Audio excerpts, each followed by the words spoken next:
ശക്തി വീണ്ടെടുക്കാം. യെശയ്യാ പ്രവചനം 40 28 മുതൽ 31 വരെ. ചിന്തയ്ക്കായിട്ട് 31 വാക്യം. എങ്കിലും യഹോവയെ കാത്തിരിക്കുന്നവർ ശക്തിയെ പുതുക്കും. അവർ കഴുകന്മാരെപ്പോലെ ചിറകടിച്ച് കയറും. അവർ തളർന്നു പോകാതെ ഓടുകയും ക്ഷീണിച്ചു പോകാതെ നടക്കുകയും ചെയ്യും. അങ്ങാടിയിൽ തോറ്റതിനെ അമ്മയോട് എന്നൊരു പഴഞ്ചൊല്ലുണ്ട്. ജീവിതമാകുന്ന അങ്ങാടിയിൽ വിവിധ പ്രശ്നങ്ങളോട് ഏറ്റുമുട്ടി ശരീര മനസ്സുകൾ വരിഞ്ഞു മുറുക്കപ്പെട്ട അവസ്ഥയിലാകുന്ന ഒരുവൻ വീട്ടിൽ വരുമ്പോൾ കാര്യമൊന്നുമില്ലെങ്കിൽ കൂടി അമ്മയുടെയോ ഭാര്യയുടെയോ മക്കളുടെയോ നേർക്ക് പൊട്ടിത്തെറിക്കുക സാധാരണമാണ്. മനഃശാസ്ത്രപരമായ ഈ പ്രതിഭാസമാണ് മേലുദ്ധരിച്ച പഴഞ്ചൊല്ലിൽ അന്തർഭവിച്ചിരിക്കുന്നത്. കുടുംബജീവിതത്തിൻ്റെ ഭാര്യ ഭർത്താക്കന്മാർ തമ്മിലോ അച്ഛനും മക്കളും തമ്മിലോ ഉണ്ടാകുന്ന കലഹങ്ങളോ വേറെ ഏതെങ്കിലും ഗാർഹിക പ്രശ്നമോ മൂലം വരിഞ്ഞു മുറുക്കപ്പെടുന്ന മനസ്സോടുകൂടി ഓഫീസിലോ ബിസിനസ് രംഗത്തോ പോകുന്നവരുടെ കർമ്മശേഷിയും കാര്യക്ഷമതയും കുറയുന്നതിൻ്റെയും കാരണം ഇതുതന്നെ. മോട്ടോർ അപകടങ്ങളുടെ കാരണത്തെപ്പറ്റി ശാസ്ത്രീയമായ പഠനം നടത്തിയിട്ടുള്ളവർ പറയുന്നത് ഡ്രൈവറുടെ മാനസിക നിലയും അപകടങ്ങളുമായി അടുത്ത ബന്ധമുണ്ടെന്നാണ്.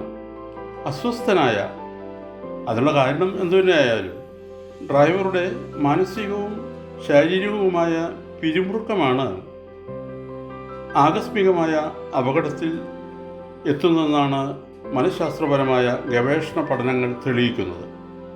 ശരീര മനസ്സുകളുടെ ശക്തി സാധ്യതകൾ ഉൾക്കൊള്ളുന്ന വ്യക്തി പ്രഭാവം അതിസൂക്ഷ്മവും അതേസമയം തന്നെ അതിശക്തവുമായ ഒരു എൻജിനാണ്.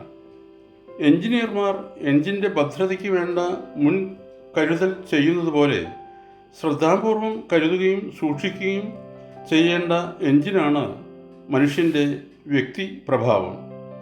ഒരു എൻജിൻ കേടുവന്നാൽ മറ്റൊന്ന് വാങ്ങാൻ കിട്ടിയേക്കും. പക്ഷേ ദൈവം നിങ്ങളെ ഏൽപ്പിച്ചിരിക്കുന്ന എൻജിന് പകരം മറ്റൊന്ന് വാങ്ങാൻ കിട്ടുകയില്ല. അതുകൊണ്ട് അത് അങ്ങേയറ്റം ഭദ്രമായി സൂക്ഷിക്കുകയും അതിന് കേടുവരാതിരിക്കുന്നതിന് വേണ്ട മുൻകരുതലുകൾ ചെയ്യുകയും വേണം.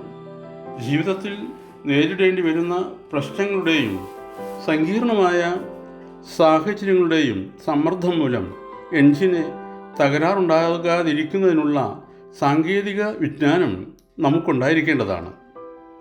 ഓരോ എൻജിനും 2500 കുതിരശക്തി വീതമുള്ള ഒരു വിമാനത്തിൻ്റെ എൻജിനുകൾ എങ്ങനെയാണ് പ്രവർത്തിക്കുന്നതെന്ന് ഒരു പാൻ അമേരിക്കൻ വിമാനത്തിൻ്റെ ക്യാപ്റ്റൻ പറഞ്ഞിട്ടുള്ളത് ഇപ്രകാരമാണ്.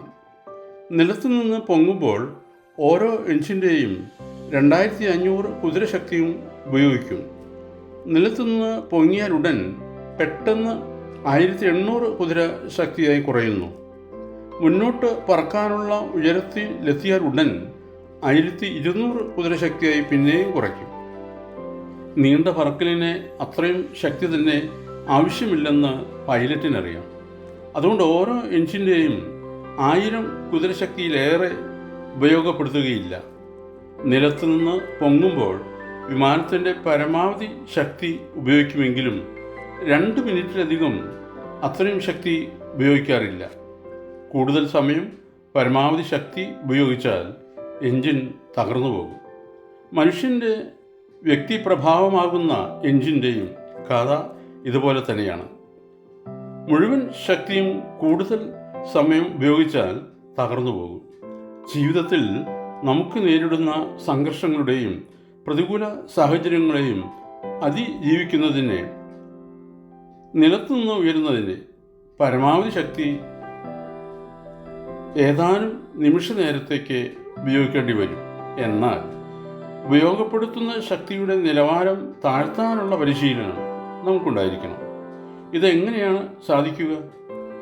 ജീവിത സമ്മർദ്ദങ്ങളുടെ ആഘാതമേറ്റ് തളർന്ന് ആവശ്യത്തിലധികം സമയം പരമാവധി ശക്തി ഉപയോഗിച്ച് എൻജിൻ പൊട്ടിത്തകരുമെന്ന അവസ്ഥയിലെത്തുമ്പോൾ നിശബ്ദത പാലിക്കാൻ പരിശീലിക്കണം.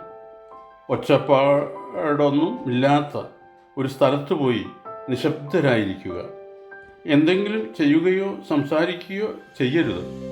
മനസ്സ് യാതൊന്നിലേക്കും ചായാതെ കഴിയുന്നിടത്തോളം നിഷ്പക്ഷമായി നിർത്തുകയും വേണം.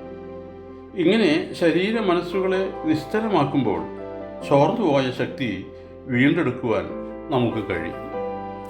ഓർക്കണമേ, തിരമാല തുടരെ തുടരെ വന്നടിച്ചാലും തീരത്തെ പാറയ്ക്ക് ഇളക്കമില്ല. 37-ാം സങ്കീർത്തനം 7-ാം വാക്യം. യഹോവയുടെ മുമ്പാകെ മിണ്ടാതെയിരുന്ന് അവനായി പ്രത്യാശിക്കാം. ദൈവം അനുഗ്രഹിക്കട്ടെ. പ്രാർത്ഥനയോടെ കർത്തൃശുശ്രൂഷയിൽ എളിയ ദാസൻ.